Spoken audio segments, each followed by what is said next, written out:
नमस्कार बच्चों, ये है पारस डिफेंस एकेडमी झुंझुनू और हम आज जो आपका कल रख का पेपर हुआ था उसके सॉल्यूशन करने जा रहे हैं। तो बड़े ध्यान से देखना इस चीज़ को और वीडियो को लास्ट अंत तक देखें। सारे क्वेश्चनों को बड़ी इजी तरीके से कैसे सोल्व किया जाता है।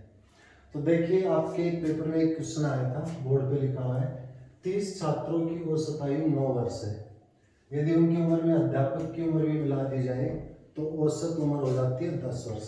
हमें ये बताना है कि अध्यापक की उम्र क्या है। तो देखिए बच्चे, जैसे 30 विद्यार्थी थे, उनकी औसत उम्र थी 9 वर्ष। 30 विद्यार्थी थे, उनकी औसत उम्र थी 9 वर्ष।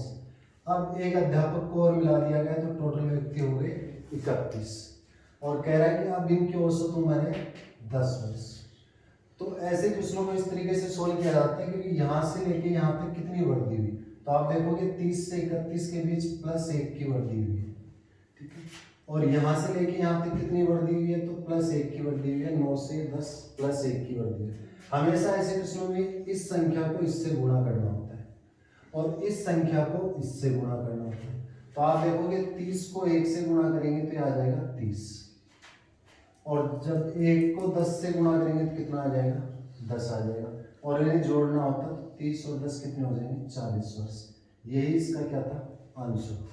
तो 40 वर्ष अध्यापक की उम्र हो जाएगी। देखिए बच्चे, सेकंड क्वेश्चन ये आया था कि दो संख्याओं का एचसीएफ 11 है। एचसीएफ का मतलब महत्तम समापवर्ती, और उनका एलसीएम है 7700, यानी लघुत्तम समापवर्ती है 7700। यदि कह रहे हैं कि उनमें से एक संख्या 275 है तो आपने बतानी है दूसरी संख्या। पहले इस बात को एक छोटे रूप में समझते हैं। जैसे आपके पास दो संख्या है 4 और 3, आपसे कोई पूछे इनका एचसीएफ कितना आएगा, यानी महत्तम समापवर्ती क्या होगा, तो इनका एचसीएफ आएगा बेटा 1। इनका एचसीएफ आएगा 1। अगर आपसे कोई पूछे इनका एलसीएम कितना आएगा, तो इनका एलसीएम आएगा 12। दोनों संख्याओं का एलसीएम आएगा 12। अब आप देखिए, मैं अगर इन दोनों संख्याओं को गुणा कर दूं 4 गुणा 3, और एचसीएफ और एलसीएम दोनों को आपस में गुणा कर दूं तो 1 गुणा 12, तो आप देखिए कि 12 बराबर क्या आ गया, 12। इसका मतलब ये हुआ कि दोनों संख्याओं का गुणनफल हमेशा एचसीएफ और एलसीएम के गुणनफल के क्या होता है, बराबर होता है। तो देखिए इस क्वेश्चन में भी यही था। तो इस क्वेश्चन को कैसे करेंगे आप, तो आपको दो संख्याओं का एचसीएफ दे रखा था 1100 और 11 दे रखा था, और एलसीएम दे रखा था 7700। तो दोनों का गुणा कर लेते हैं, 11 गुणा 7700। अच्छा, दोनों संख्याओं का गुणा आएगा इस साइड, तो एक संख्या 275 है, एक संख्या 275 है, तो दूसरी संख्या पता करनी है, दूसरी वाली संख्या को सेकंड मान लेते हैं। अब देखिए ये संख्या 11 से कटेगी या नहीं कटेगी, तो 5 और 2 होते हैं 7, इसमें से 7 घटा देंगे तो 7 - 7 0, यानी ये संख्या 11 से कटेगी। तो इस संख्या को 11 से काटोगे तो 11 दूनी 22, 5 बचेगा 55, ये 25 बार कटेगी 11 से। इधर से इस संख्या को 11 से काट दो, ये कट जाएगी 700 बार, ठीक है। आप 25 से इसको काट लो, तो 25 से इसको काटेंगे तो 25 दूनी 50, 20 बचेंगे, 200 हो जाएंगे, 25 कितना हो जाएगा, 200। यानी जो संख्या आएगी वो आएगी 28 × 11। 28 को 11 से गुणा करना है तो ये आ जाएगा 8, 8 और 2 10 और 1 3, यानी 308। ये वाला डी ऑप्शन हो जाएगा आपका 308। समझ पाए बात। अगला क्वेश्चन देखिए। अगला क्वेश्चन ये होता है, यदि 4 अंक x27y को 9 से विभाजित किया जाए तो x + y का मान क्या होगा। ये कहना चाह रहा है कि ये जो 4 अंक की संख्या है ये 9 से पूरी भाग हो रही है, तो इस केस में आप बताओ x + y का मान क्या होगा। तो देखिए, एक छोटे से चीज से, एक संख्या से सीखते हैं इस बात को। जैसे मैंने संख्या लिखी 5439 और आपसे किसी ने पूछा कि बताओ बेटा ये 9 से भाग होगा या नहीं होगा, तो 9 की भाज्यता ये कहती है, यानी कोई संख्या 9 से तब भाग हो जाती है जब उस संख्या के अंकों का योग 9 से भाग हो जाए। तो इस संख्या के अंकों का योग करते हैं, 9 3 12, 12 और 4 16, 16 और 5 21, 21 आ गए। अब आपने देखना है कि 21 9 से भाग होगा या नहीं होगा, तो 21 9 से भाग नहीं होता है, इसका मतलब ये संख्या भी 9 से क्या होगी, भाग नहीं होगी। तो आप ये सोचो कि ये संख्या 9 से भाग कब हो जाती, तो ये संख्या 9 से तब भाग हो जाती जब 21 की जगह या तो 9 होता, या 18 होता, या 27 होता, या 36 होता, या 45 होता। ऐसे अगर योग आते तो ये संख्या किससे भाग हो जाती, 9 से भाग होती। क्वेश्चन में आपको जो संख्या दे रखी थी वो थी x27y, यानी x27y, तो ये 9 से भाग हो रही है, तो हम इसके अंकों का योग कर लेते हैं। तो 7 और 2 कितना होता है 9, तो अंकों का योग आ जाएगा 9x + y। अब ये 9 से भाग कब होगी, जब यहाँ इसके बराबर में इनका जोड़ या तो 9 आए या 18 है। तो आप देखो 9 तो आ नहीं सकता क्योंकि 9 तो पहले ही जुड़ा हुआ है, 9 से ज्यादा ही ज्यादा आएगा, तो दूसरा योग क्या आना चाहिए 18 आना चाहिए। अब 9 में कितना जोड़े कि 18 आ जाए, तो आप कहोगे 9 जोड़ेंगे, यानी इन दोनों का मान कितना होगा 9 होगा, और यही आंसर था आपका 9। समझ पाए आप? अगला क्वेश्चन ये था बेटा, पहली 10 विषम प्राकृतिक। विषम संख्या वे संख्याएं जिनमें लास्ट जो इकाई अंक है वो क्या होना चाहिए 1 3 5 7 9, वो सारी विषम संख्याएं कहलाती हैं। तो 10 विषम प्राकृतिक संख्याओं का औसत ज्ञात करना था, और वो भी पहली 10 थी। ठीक है, तो एक छोटे से एग्जांपल से समझिए, फिर ये क्वेश्चन बड़े आसानी से समझ में आ जाएगा। जैसे मैंने पहली 4 विषम संख्याएं लिखी, तो पहली 4 विषम संख्याएं 1 3 5 और 7, मुझे इनका औसत निकालना है। औसत क्या होता है, राशियों का योग बट्टे राशियों की संख्या, यानी इन सारी संख्याओं को जोड़ लो और ये कितनी संख्या है उससे क्या कर दो भाग कर दो। तो आप इनको जोड़ो, 7 और 5 12 और 3 15 और 1 16, तो टोटल संख्या है 16। ठीक है, टोटल योग हो गया 16, और टोटल संख्या है 4, तो 4 से इसमें भाग कर देंगे, कितना आ जाएगा 4। तो इनका जो एवरेज आएगा वो कितना आएगा 4। और संख्या लिखते हैं 1 3 5 7 9, ये पहली 5 विषम संख्या है, हमें इनका औसत निकालना है। तो सारी संख्याओं को जोड़ लो और किससे भाग कर दो, टोटल संख्या यानी 5 से भाग कर दो। तो 9 और 7 कितने हो गए 16, 16 5 21, 21 3 24 और 1 25, तो टोटल योग हो गया इनका 25। और टोटल कितनी संख्या है 5 संख्या है, तो 5 से भाग कर देंगे, कितना आ जाएगा 5।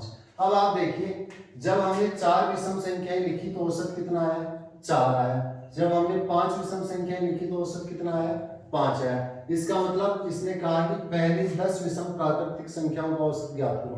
तो यहाँ पे 10 संख्याएं हैं, तो औसत कितना आना चाहिए 10 आना चाहिए, तो आपका आंसर हो जाएगा 10। समझ पाए बात? नेक्स्ट क्वेश्चन ये है कि दो संख्याओं का योग 300 है तथा अंतर कितना होता है 150 है, तो हमें दोनों संख्याएं ज्ञात करनी है। तो हम मान लेते हैं कि भी एक संख्या x है और दूसरी संख्या क्या है y है। कह रहा है कि इन दोनों संख्याओं का योग है 300, यानी इन दोनों को जोड़ेंगे तो 300 आएगा। कह रहा है कि दोनों संख्याओं का अंतर कितना है 150, यानी इन दोनों को आपस में घटाएंगे तो कितना आएगा 150 आएगा। ठीक है, तो ऐसे जब ये जो लीनियर इक्वेशन होती है इसको कैसे सॉल्व करते हैं, यहाँ पे प्लस है यहाँ पे माइनस है, तो ये दोनों आपस में कट जाएंगे। तो x + x को जोड़ेंगे कितना आ जाएगा 2x आ जाएगा, और इन दोनों को जोड़ेंगे तो कितना आ जाएगा 450 आ जाएगा। अब 2 से 450 को काट लो बेटा, 2 से भाग करोगे तो x का मान कितना आ जाएगा, 2 से 2 4 में भाग जाएगा 2 बार, 5 में भाग जाएगा 2 बार, 10 बचेगा 5, यानी एक संख्या आ गई 225। दूसरे वाले निकालने की जरूरत नहीं है, एक में 225 है, इसलिए आंसर क्या आ जाएगा 225 प्लस और 75।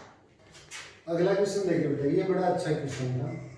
यदि 5 पुरुष या 9 महिलाएं, इसका मतलब ये हुआ कि या तो काम आप 5 पुरुषों से करवाओ या फिर किससे करवाओ 9 महिलाओं से करवाओ, तो वो एक काम को 19 दिन में पूरा कर देते हैं। यानी 5 पुरुष से करवाओगे तो भी 19 दिन लगेंगे, और 9 महिलाओं से करवाओगे तब भी कितने दिन लगेंगे 19 दिन लगेंगे। तो हमें कह रहा था कि 3 पुरुष और 6 महिलाएं, तो ये और का मतलब होता है कि बेटा इनको मिला के, यानी 3 पुरुष और 6 महिलाएं अगर साथ मिल जाएंगी तो वो काम कितने दिन में पूरा हो जाएगा। तो आप देखिए, आपको ये पता है कि एक पुरुष एक दिन में कितना काम करता है, तो हम अपनी मर्जी से मान लेते हैं कि एक पुरुष एक दिन में m काम करता है। तो इसने कहा कि 5 पुरुषों से करवाना है, अगर एक पुरुष m काम करता है तो 5 पुरुष करेंगे 5m काम। ठीक है, तो ये तो इनके एक दिन का काम होगा। अब इन्होंने कितने दिन काम किया है 19 दिन काम किया है, तो 19 दिन में कितना काम हो जाएगा 5m गुणा 19, तो ये आपका हो जाएगा कुल कार्य, ये हो जाएगा कुल कार्य। इतना काम करना था इन लोगों को। अच्छा, दूसरा स्टेटमेंट क्या है 9 महिलाओं से करवाओ, तो हम मान लेते हैं कि एक महिला एक दिन में f काम करती है। ठीक है, तो 9 महिलाएं एक दिन में कितना करेंगी 9f काम करेंगी, और ये तो एक दिन का काम है महिलाओं का, आपको बताना है 19 दिन में कितना करेंगी तो 19 दिन में ये काम करेंगी गुणा 19। तो ये भी टोटल वर्क है, ये भी क्या है टोटल वर्क है, दोनों ही कुल कार्य है। अगर दोनों ही कुल कार्य है तो आपस में दोनों क्या होंगे, बराबर होंगे। अगर बराबर होंगे तो 19 से 19 कट जाएगा बेटा, तो इधर बचेगा 5m बराबर 9f, ये आ जाएगा। यहां से मैं m/f निकालूं, m/f यानी f को इसके नीचे लेके आ जाए तो 9 अपनी जगह रह जाएगा और 5 इधर से घूम के इसके नीचे आ जाएगा। ये चीज जो लिखी हुई है ये लिखी हुई है अनुपात में, और अनुपात में कैसे पढ़ते हैं, m आपने माना था एक व्यक्ति का एक दिन का काम, तो एक व्यक्ति एक दिन में 9 काम करता है और एक महिला एक दिन में कितना करती है, 5 काम करती है। तो अब हमें पता लग गया कि एक पुरुष और एक महिला एक दिन में कितना काम करते हैं, तो हम इन दोनों में से किसी एक में रख के टोटल वर्क पता कर सकते हैं। तो इसमें रख देते हैं बेटा ये कुल कार्य, तो यहाँ से कुल कार्य निकालोगे तो कुल कार्य आपका आ जाएगा 9 गुणा f का मान कितना है 5 है और गुणा में 19, ये आपका टोटल वर्क आ गया। अच्छा ये काम अब हमें किससे करवाना है, ये काम हमें करवाना है 3 पुरुष और 6 महिलाओं से। तो 3 पुरुष एक दिन में कितना काम करता है, m काम करता है, तो 3 पुरुष करेंगे 3m काम। एक महिला एक दिन में कितना करती है, f काम करती है, तो 6 महिलाएं करेंगी 6f, और ये सारे के सारे लोग मिला के इतना काम करेंगे।